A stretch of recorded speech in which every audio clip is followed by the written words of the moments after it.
Снова идем за абрикосами. Абрикосы, абрикосы. Так, мы идем в абрикосовый рай. Вот он сказал разные сорта. Здесь есть разные сорта. Абрикосовый рай. И... Спасибо. Да мы просто только не съедим, правда. Не съедим, правда, жалко будет потом. Что такое? Вкусные. Абрикосы. О, абрикосы. Священные абрикосы. Управляющие острова Рафт привезли нас в свой сад. Так приятно, что прям ну вообще. Мне кажется, я уже наполовину состою из абрикосов, чуду и урбича. Готова есть их постоянно. За новой порцией приключений мы отправляемся в Гунип. Необычайной красоты место. Впрочем, скоро вы сами все увидите. По пути нас останавливают с проверкой документов. Мы немного ждем и затем поднимаемся на башню Андала. Наверху открывается прекрасная панорама. Очень советую эту точку тем, кто любит полюбоваться пейзажами. Здесь же расположена гидроэлектростанция. И как же нам повезло увидеть момент сброса воды. Вблизи я наблюдаю такое впервые. Довольно масштабное зрелище.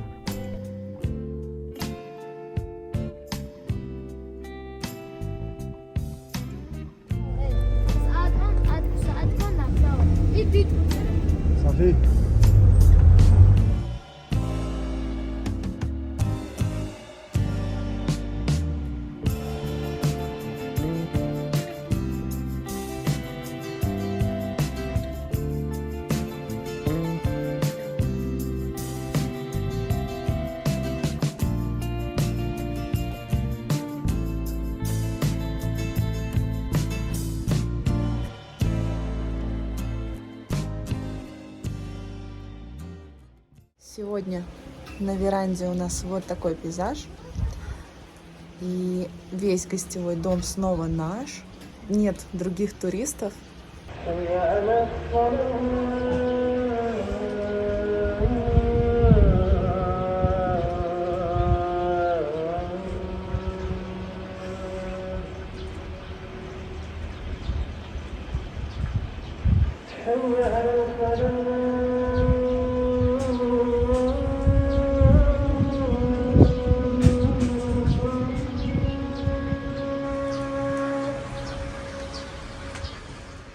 Мы в Гунибе заселились в очень красивый дом.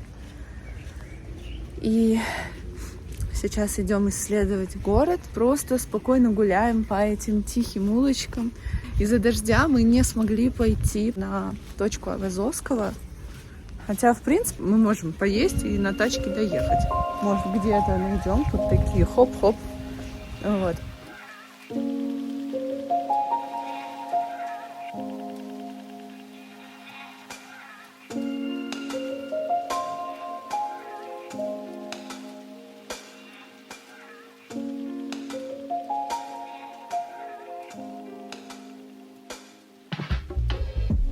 Аул Гунип в Дагестане. Вид с восточной стороны. Именно так называется картина известного художника Ивана Айвазовского. И написана она была здесь, на том месте, где мы сейчас стоим. Сложно представить, скольких трудов стоило художнику добираться сюда без машины каждый день. Но оно того явно стоило. Теперь это знаковое место носит благородное название «Точка Айвазовского».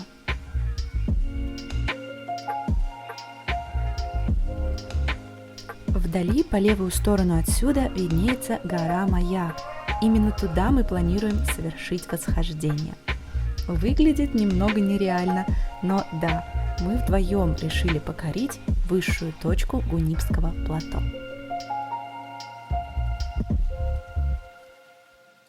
Короче, ребят, походу нас подкупили чечевичным супом. Чё, Саш, как супчик? Тут киса на тебя смотрит. Мур. Баранина. В смысле? Ну, я сразу чувствую на бульоне, видимо, бараньем. Первый раз ем суп на бараньем бульоне. Да, принесли еще аварский хинкал. Боже жареный, мой. который мы тоже еще не пробовали. Домашний пирог. Урбеч. Урбеч. Мне кажется, он... Слушайте. Сейчас. Ну, домашний пирог. Арахисовый, скорее всего. Домашний пирог. Жареный хинкал, который мы еще не пробовали. Кстати, барашка заделали, как это сказать? Кстати, барашка, на котором приготовили этот бульон, забили сами хозяева в честь праздника Куран Баран. Стыдоба. Барашка, на котором приготовили бульон, забили сами хозяева этого дома в честь праздника Курбан Байрам. Прикинь, вот получается, что мы сейчас едим останки и остатки, не знаю, барашка, жившего буквально несколько дней назад. Вот он сейчас вот ходил, гулял, кушал, а сейчас мы его едим. Вот Мощное сейчас. осознание пришло. Да, это очень странно, потому что, ну, как бы ты вот сейчас разговариваешь с человеком, который участвовал в его забитии. Ёпересоте. Я опять не засняла. Нам снова надо все заново. Короче, мы уже распробовали этот хинкал. Он супер нежный, жареный. А я в прошлую поездку пробовала один раз, но я не стала есть, потому что, ну, я как бы не люблю такие куски теста прямо кушать. Вот, он был такой плотный. А этот очень нежный, и, как мы думаем, да, он типа с отрубями, Ну, как да. будто из чего он сделан. Мы вообще не разбираемся, но это вот это реально вкусно. Мы как бы мы с хозяйкой не договаривались насчет ужина, но мы обсуждали этот момент. Я спрашивала, думала заказать у нее. Но в итоге сошлись на том, что мы как бы в кафе сходим. На самом деле, прям вообще большое спасибо хозяйке Да. этого дома. Во-первых, это все безумно вкусно. Во-вторых, безумно приятно. Она просто так пришла, угостила нас супом, потом принесла нам второе, десерт, чай, урбей. В общем, полное гостеприимство. Это безумно приятно. Это очень вкусно. Я как будто бы захотела еще кусочек хинкала. Это но он уже большой. тяжело. Но он вкусный. Еще Просто с сыром так это сейчас хорошо вот бы его. Картошечку еще отдаешь. Не, картошку уже тяжело будет. А потом плохо станет. Ну, блин, когда еще в жизни хинкал поесть? Ну, не, ну, давай маленький кусочек найдем. Они одинаковые. Ну, вот этот поменьше, по-моему, чем этот, да? Ну, давай. Я ее сейчас уговорю. Давай. Ага, потом мне будет плохо. Тяни, ломай. Тебе большой. Ну, как-то нет. Ну, ладно, давай чуть-чуть. Ну, вот тут отсюда удобно оторвать. Блин, а может побольше как-то захватить? Что происходит? Ну, куда еще? Ну, все. Так, ну, чё? Короче, вообще, ребят. Подожди. Я там ковырялась, кружки ковырялась.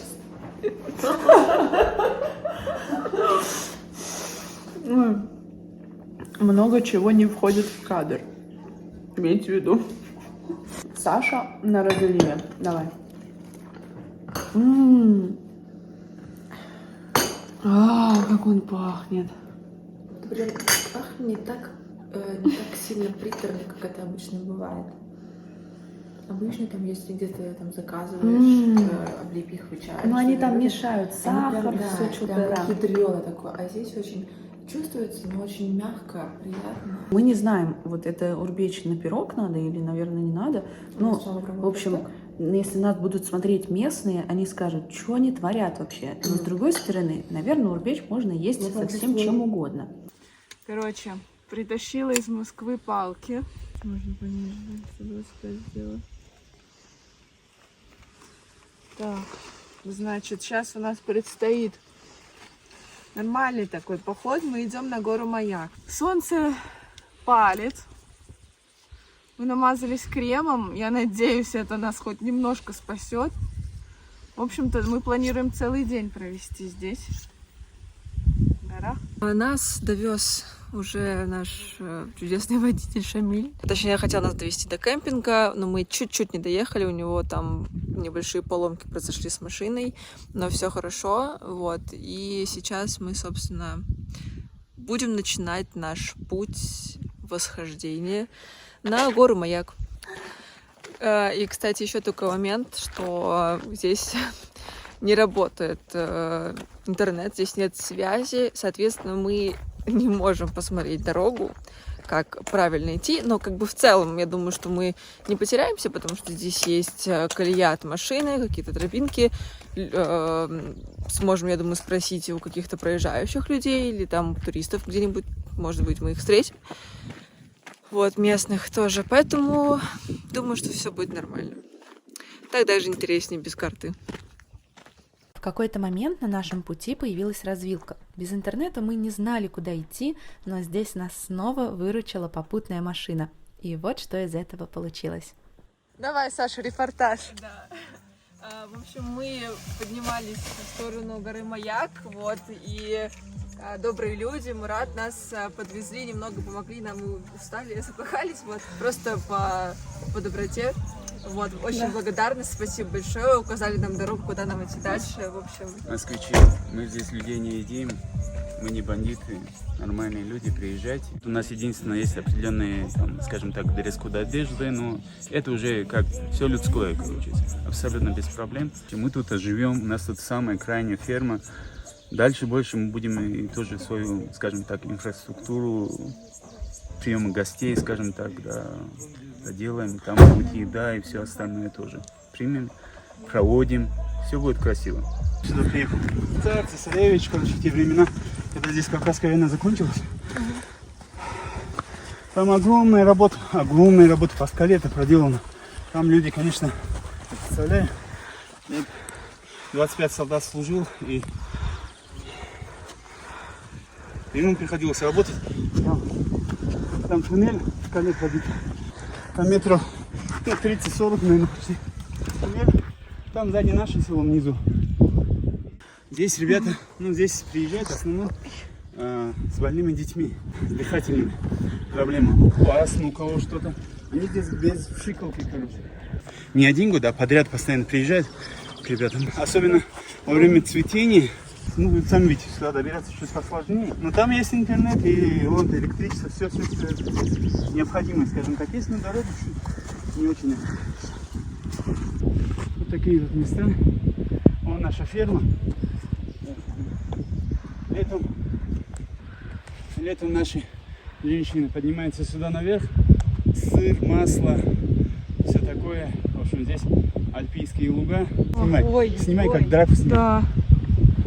Драка лошадей, это вещи, короче. Это мощно. Первый раз в жизни вижу. Да, они очень сильно дерутся. Офигеть. Очень сильно дерутся. Могут друг друга очень серьезно ранить. Нет, с нами, поэтому. В конце надо было пройти, на самую высокую точку. Куда надо было пройти? Смотрите, если хотите, пойдите через нашу ферму, вон там машинная дорога есть туда до конца. Идите по ней, не бойтесь, бояться не Он надо. сильно испугался. Они так буянить начали. Мужчина испугался, я не верю, не может быть такого. Он же никогда не видел. Корову бояться не надо, они за солью. Вот здесь мы раскидываем эту соль. Круто, да. Такого мы не видели. Вау, какая... Вау! Мой язык с японским не сравнить. У нас буква Т, у нас буква Х. Ну да. Это стена, Т это дай, короче. Ну вот видите какие.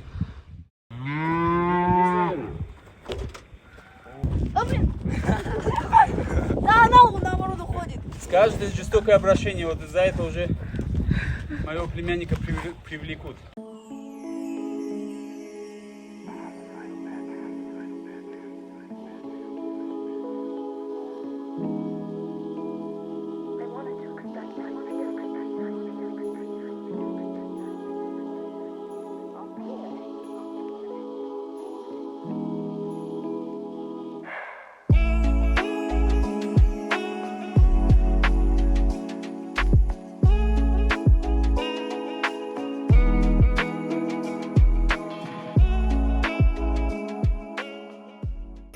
На пути мы еще встретили группу туристов. которые, в принципе, уже остались позади. И теперь остались только мы, коровы и альпийские луга. Без связи. Это наше первое восхождение в одиночку на такую масштабную гору. Конечно, это не прям супер-супер огромная высота, я думаю, потому что нас еще впереди ждет Шалбуздак. Но Шалбуздак у нас будет с гидом, конечно же. Вот. А здесь мы одни.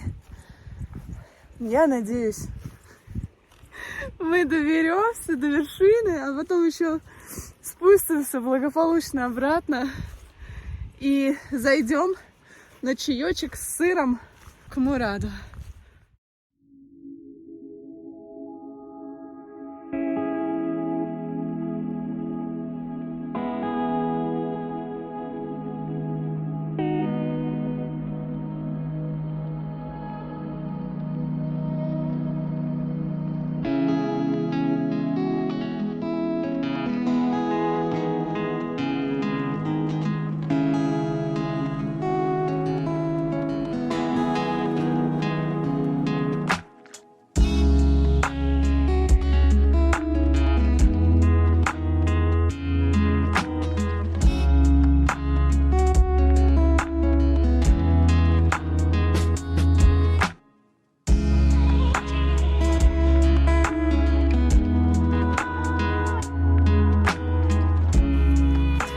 Продолжаем идти.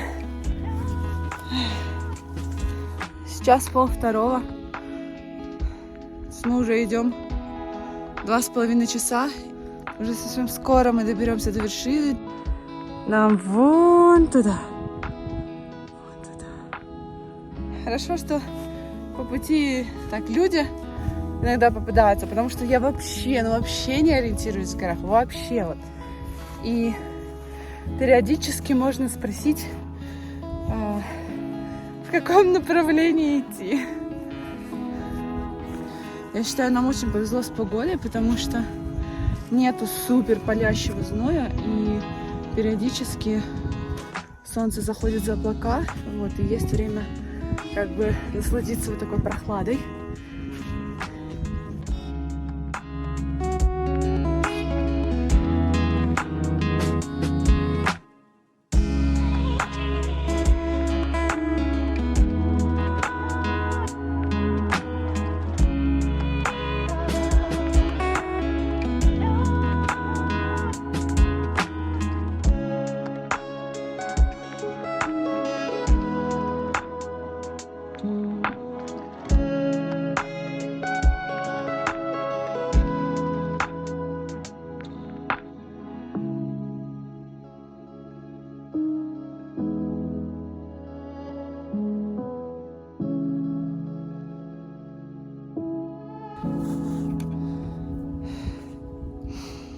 Нам осталось буквально чуть-чуть, прям капельку вершины уже там.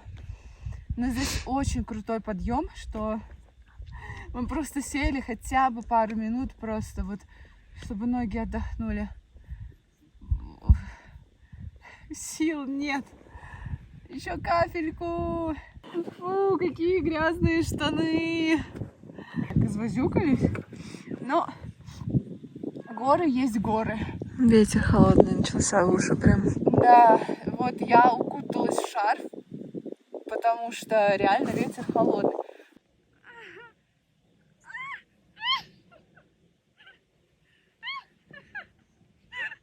Я специально останавливаюсь, просто я не хочу вляпаться, я поэтому слежу немножечко за траекторией. Погнали!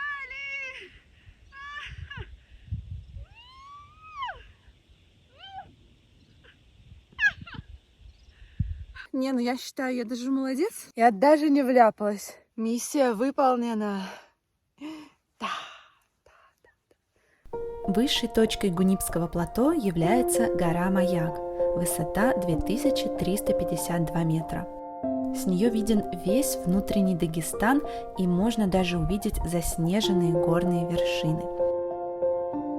Сейчас, когда я монтирую это видео, слезы наворачиваются на глаза. Неописуемая, необъятная наша земля. Вы только представьте, каково же видеть все это вживую, своими глазами.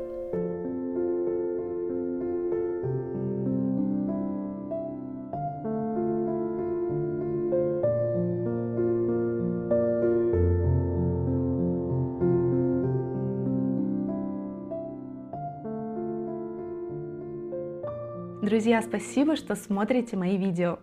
Когда я закончу фильм про Дагестан, я буду выкладывать видео про свою жизнь в Японии, а после этого планирую отправиться на съемки в Южную Корею. Кстати, в комментариях меня еще в Чечню приглашали. Создание этих видео требует много ресурсов. Я трачу очень много времени на создание таких роликов.